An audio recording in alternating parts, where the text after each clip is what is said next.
The other point is that in Jewish tradition, there is a view of rabbinic tradition. Yeah, there are two messiahs spoken of.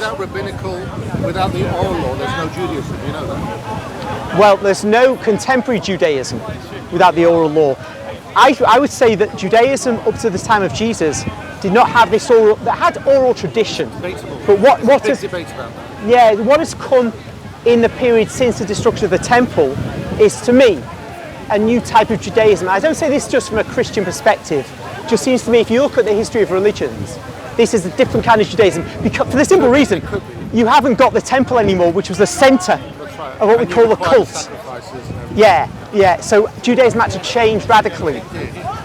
And the question then is, when people talk about the oral law and modern Jewish people, Orthodox Jews, their saying goes back to Moses, back to Sinai. But then I would say it's like the Muslims' hadith. It's not really evident. It can't be evidenced. Commentary is one thing, and I don't disagree with commentary. But there's a statement that the oral law itself goes back to Moses, when there's no real evidence for that. So I find that, all in all, that Jesus is probably the one, and the question then comes back to Rambam's criteria. And I would say that the criteria are fulfilled not in one go. It's always been understood that Jesus will return. Even in the New Testament, it's there. And in the book of Revelation, it talks about 1,000 years where Christ will reign and the world will be governed justly, and it'll be a total government under Christ's authority, and everything will be resolved, and so the true God will be worshipped by all mankind. Even in rabbinical teachings, we have a very similar philosophy. However, we part when we talk about Jesus being the Messiah. Yes. Because if he was a Messiah, nowhere does it say in the scripture, really, that a Messiah that will die, he's meant to fulfill his job the first time without dying.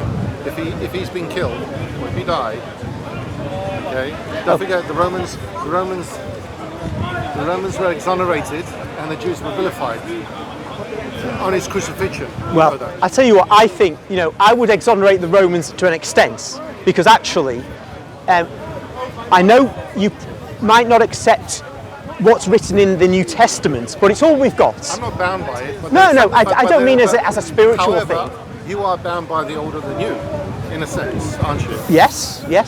But let's not jump a minute. Let's just get back. I exonerate the Romans for this reason, that they were manipulated by very clever leaders in Jerusalem to kill Jesus. I don't think they had any intention of doing so.